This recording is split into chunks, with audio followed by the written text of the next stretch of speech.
Functional MRI is wonderful in this kind of way that you can identify pieces of the brain, which I think also correspond to pieces of the mind. That's why I care. And that's a very fun enterprise.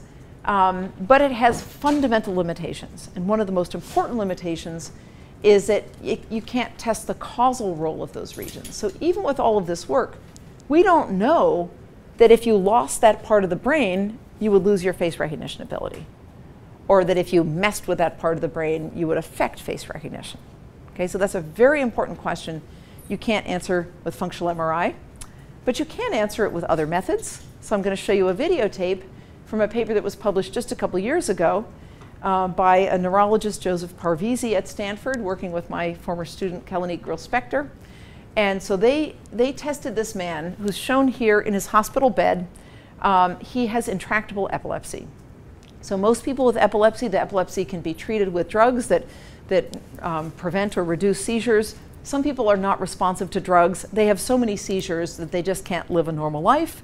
And in that situation, the main thing you can do is try to identify the focus of the seizure, where it's coming from, and take it out surgically.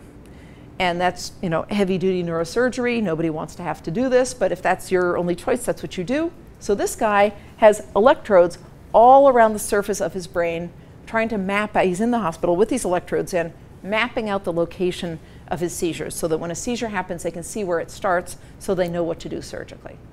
While he's sitting in the hospital room waiting for a seizure to happen, some people in this situation are willing to let psychologists record data from their brain and run experiments on them.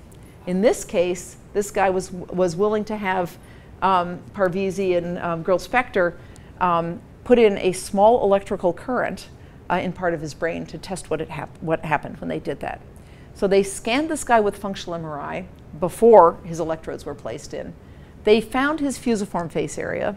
They put the electrodes in. They then scanned anatomically, registered the data, and saw that 2 of the electrodes were right on top of the fusiform face area.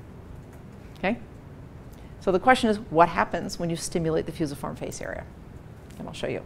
Just look at my face and tell me what happens when I do this, all right? Okay. 1, 2, 3. Nothing. Nothing? Okay.